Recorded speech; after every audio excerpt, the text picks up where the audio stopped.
Break બાદ આપનું સ્વાગત છે। બે તીર અને એક નિશાન આદિવાસી વોટ બેંક પર હવે આ તમામ જે રાજકીય નેતાઓ છે અને રાજકીય પાર્ટી છે તેની નજર એ બાજુ છે અને શા માટે આ નજર છે એ પણ આપણે જાણી રહ્યા છીએ કારણ કે ગઈકાલે પણ આપણે જોયું કે આદિવાસીઓ ગાંધીનગર સુધી કૂચ કરીને પહોંચ્યા હતા અને તેઓ વિરોધ કર્યો હતો પરંતુ રાજભાઈ જેવી રીતે આમ આદમી પાર્ટી અને બીટીપી પણ કહી રહી છે કે બીજેપી અને કોંગ્રેસ તો સાથે જ છે અને નુકસાન એ લોકોનું કરાવી રહ્યા છે, આદિવાસીઓનું નુકસાન થઈ રહ્યું છે, ભાગ બટાઈ થઈ રહી છે અહીંયા। મેડમ તમને એક સાચી વાત કહું છું, 2022 નું જે ગુજરાતનું ઇલેક્શન હશે એમાં ફક્ત જે જંગ હશે તે ભાજપ અને કોંગ્રેસની વચ્ચે હશે, નહીં કે સાથે હશે। અચ્છા, તો આમ આદમી પાર્ટી ક્યાં જશે?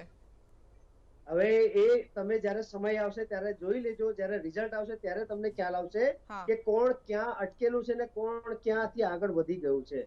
બીજેપી હોય, આપ હોય, એ જસ્ટ સ્મોલ પેકેટ ટ્રાઇબલમાં આજે પણ આમ આદમી પાર્ટીને કોઈ નથી જાણતું અને આ બીટીપી નો છે બહુ વેરી સ્મોલ સ્કેલ છે। કોંગ્રેસ પહેલાથી જ આદિવાસી વિસ્તારમાં દરેક ઘરે ઘર દરેક વ્યક્તિના દિલમાં વસેલી છે। એમાં શું કરીશું, કોંગ્રેસ કોણ વિસ્થાપનનું શું કરીશું એના વિશે વાત કરીએ। ઇલેક્શન એટલો બધો મોટો મુદ્દો નથી જે સમાજને બચાવી શકે। જી અર્જુનભાઈ કઈ કહી રહ્યા છે, તમે સવાલ કરી રહ્યા છે રાજભાઈ? અર્જુનભાઈ કોઈ સવાલ કરી રહ્યા છે? જી અર્જુનભાઈ, આજે જે પણ વક્તાઓ અહીંયા બેઠા છે અલગ અલગ પાર્ટીના આદિવાસી પ્રતિનિધિઓ, હું માનું છું કે પૂરો સમાજ ખૂબ ગંભીરતાથી આ ડિબેટને જોઈ રહ્યો છે। માત્ર ચૂંટણીઓની વાત કરીશું સમાજ એનાથી ખૂબ આક્રોશિત થશે। ગઈકાલે જે ગાંધીનગરમાં થયું એનાથી સમાજ ખરેખર ખૂબ આક્રોશિત છે। ગઈકાલે ગાંધીનગરમાં કોંગ્રેસ પાર્ટીએ આદિવાસી સમાજના નામે લોકોને બોલાવ્યા, સમિતિ ડાંગમાં જે છે એના નામે લોકોને બોલાવ્યા અને સ્ટેજ પૂરેપૂરું કોંગ્રેસીકરણ કરી નાખ્યો, જેનાથી પૂરા ગુજરાતના આગેવાનો, પૂરા ગુજરાતના લોકો, આદિવાસીઓ ખૂબ જ આક્રોશમાં છે।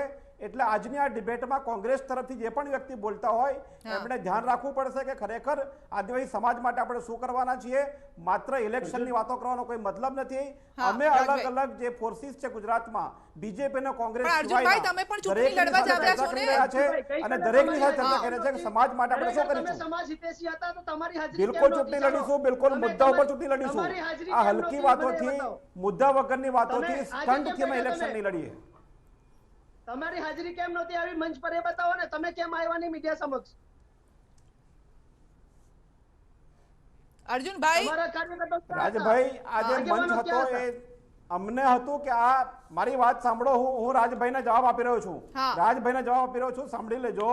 અમે ગઈકાલે ગાંધીનગરમાં આવ્યા હતા, અમે ત્યાં મંચ ઉપર નહોતા આવ્યા કારણ કે મંચ આદિવાસી સમાજ માટે હતો પણ કોંગ્રેસના લોકો ત્યાં ચડી ગયા એટલા માટે અમે મંચની નીચે બેઠા હતા। ઘણા બધા સંગઠનના આગેવાનો પણ બેઠા હતા, નજર નહીં પડી, અમે ત્યાં હતા, અમે ત્યાં હતા અને અમે ત્યાં એ પણ જોયું, અમે એ જોયું કે એક પણ કોંગ્રેસનો નેતા આદિવાસીના વિસ્થાપન ઉપર વાત નથી કરી। એક પણ નેતાએ એમઓયુ જે છે 2010માં તમે કર્યું એના વિશે શું કરવાના છે એની વાત નથી કરી। અરે અર્જુનભાઈ, પોલિસી ઘણી બધી બનતી હોય, કોઈ વાત નથી કરી। આ કોંગ્રેસે જે છે આદિવાસીઓ સાથે ગદ્દારી કરી છે, દગો કર્યો છે। ઉદારીકરણ કોંગ્રેસ સરકાર લાવી, ઇન્ડસ્ટ્રીયલાઇઝેશન કોંગ્રેસ સરકાર લાવી, એવા ઘણા બધા એમઓયુ કર્યા છે પણ જે સારી વસ્તુ હતી એને ઇમ્પ્લિમેન્ટ કરવાની હોય, કોને સરકારમાં આજે ઇમ્પ્લિમેન્ટેશન થઈ રહ્યું છે એ તમે જુઓ। અરે રાજભાઈ, જો કોંગ્રેસ ખરેખર જો પાર તાપી રિવર લિંક પ્રોજેક્ટના વિરોધમાં હોય, પાર તાપી રિવર લિંક પ્રોજેક્ટના વિરોધમાં હોય તો કોંગ્રેસ એને એલાયન્સમાં જે મહારાષ્ટ્ર સરકાર છે ત્યાં જાય અને મહારાષ્ટ્રમાં છે કે તમે આ એમઓએ માંથી બહાર આવી જાઓ। કોઈ મહારાષ્ટ્ર ત્રણ ત્રિપક્ષીય એમઓએ માંથી એક જણ બહાર આવી જાય તો અર્જુનભાઈ તમે જે માંગ કરી રહ્યા હતા એ જ વાત રાજેશભાઈ કહી રહ્યા છે કે એમઓયુ રદ થશે જો કોંગ્રેસની સરકાર આવશે તો। મનસુખભાઈ, તમારો દબદબા ઉપર અત્યારે નિશાન છે, આ ત્રણેય નેતાઓ અત્યારે જોઈ રહ્યા છો। રાજભાઈ, અમને પણ બોલવાની તક આપો, અમે ડિસ્કસ નથી કરતા, અમને બોલવાની તક આપો, અમે લોકો બોલીએ, રાજભાઈને એમને જવાબ આપીએ। હમણાં મહારાષ્ટ્રમાં જાઓ અને મહારાષ્ટ્રની સરકારને કહો કે એમઓએમાંથી બહાર નીકળી જાય। ઠીક છે અર્જુનભાઈ, અહીંયા આપણે ગુજરાતની રાજનીતિની વાત કરીએ છીએ, બીજા સ્ટેટની વાત ગુજરાતની જ વાત કરીએ। મનસુખભાઈ, લાગે છે સ્થિતિ ડામાડોળ છે બીજેપી માટે? આદિવાસી વિસ્તારમાં હવે આમ આદમી પાર્ટી પણ હદ જમાવવા આવશે? છુપાશો નહીં, અરે આટલા સમયથી આ એમઓયુ થયા છે, તમે કેમ તમારા ગુજરાતમાં તમને કહું કે ભાજપની સ્થિતિ ડામાડોળ છે જ નથી. ભારતીય જનતા પાર્ટી ગુજરાતમાં પણ પહેલા મજબૂત હતી અને આજે પણ મજબૂત છે. સામે વિરોધ પક્ષો ચૂંટણી આવી છે એટલે બધા ભેગા થાય છે. કેટલાક આદિવાસીઓનો પ્રશ્નો અત્યાર સુધી કોઈ ટચ નથી કર્યા. જાતિ અંગેના પ્રમાણપત્ર હોય કે બીજા પણ દેશ ગુજરાતના આદિવાસીઓના ઘણા બધા પ્રશ્નો છે એને અત્યાર સુધી ટચ નથી કર્યા. આ ચૂંટણી આવી એટલે બધા વિરોધ કરવા નીકળી પડ્યા છે અને તેમાં પણ વિરોધીઓ આપ પાર્ટી વાળા હશે કે પછી કોંગ્રેસ વાળા હશે કે બીટીપી વાળા,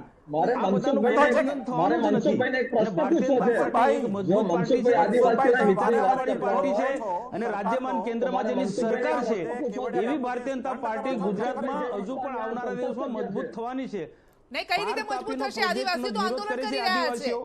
આદિવાસીઓ તો મનસુખભાઈ આંદોલન કરી રહ્યા છે. મજબૂત કઈ રીતે થશે? આ નારાજગીને તો તમારે દૂર કરવી પડશે ને. માનતો નથી. નાના પ્રોજેક્ટ બનાવવા જોઈએ અને તેના થકી આદિવાસીઓને સિંચાઈ સુવિધા આપવી જોઈએ. હું એવું માનું છું. આજે આદિવાસી ખેડૂત પણ સિંચાઈની માંગણી કરી રહ્યો છે. તો તેવા આદિવાસી ખેડૂતો અથવા તો અન્ય ખેડૂતો જે વિસ્તારમાં રહેતા હોય જે સિંચાઈથી વંચિત છે એવા ખેડૂતોને સિંચાઈનો લાભ આપવો જોઈએ અને એ એંગલથી આવનારા દિવસોમાં અમે સરકારમાં વિચારીશું. આજે કોંગ્રેસ કે બીટીપી કે આપ પાર્ટીવાળા બધા ભેગા થશે તોય ભાજપને કોઈ ફરક નથી પડવાનો. આજે હું બીટીપીની તો વાત જ ના કરો. પેલા કાછેડાની જેમ બધા સાથે બોલીશું તો નહીં સંભળાય. જેનું નામ લઉં એ જ બોલે તો વધારે સારું રહેશે. વિચારધારા છે એ બિલકુલ આદિવાસી વિરોધી વિચારધારા છે અને આદિવાસીઓને કઈ કક્ષાએ મૂકવા એ બીજેપીની વિચારધારા છે. મનસુખભાઈ, આજે તમે જે જગ્યાના સંસદ સભ્ય છો તો ત્યાં ભરૂચ થી રાજપીપળા લગીનો જે રોડ છે એમાં ઝઘડિયા તાલુકાના રોડ છે એ કાયમ ઓરમાં એવું વર્તન રાખીને અને પોતે તમે જો છે કે જે આપણા મહામહિમ પ્રધાનમંત્રીનો ડ્રીમ પ્રોજેક્ટ છે એનો રોડ પણ આજે બની શકતો નથી. આજે લોકો એવું કહી રહ્યા છે કે જે બ્રાન્ડ એમ્બેસેડર આપણા ગુજરાતના જે અમિતાભ બચ્ચન છે એમને અહીંયા આગળ લાવીને કેવું છે કે દો ચાર ફેરા તો લગાઈએ હમારે ઝઘડિયા કે રાસ્તે પે. જો આ ડ્રીમ પ્રોજેક્ટના રસ્તાની હાલત હોય મનસુખભાઈ તો તમે વિચાર કરો કે આ જે આદિવાસી વિસ્તારના અંદરના વિસ્તારની કેવી હાલત હશે. મનસુખભાઈ, મારે કેવું છે આદિવાસીની જો વાત કરતા હોય જવાબ લઈશું. એક નાનકડા બ્રેક માટે રોકાવવું પડશે અને જે વાત કરવામાં આવી છે કે અમુક જે વિસ્તારો છે આદિવાસી વિસ્તારો છે ત્યાં ઓરમાયું વર્તન કેમ કરવામાં આવે છે. બીજેપી કહી રહી છે સબકા સાથ સબકા વિકાસની વાત કરી રહી છે, તો પછી આવું ઓરમાયું વર્તન કેમ થઈ રહ્યું છે આદિવાસીઓ સાથે, તેનો જવાબ લઈશું બ્રેક બાદ.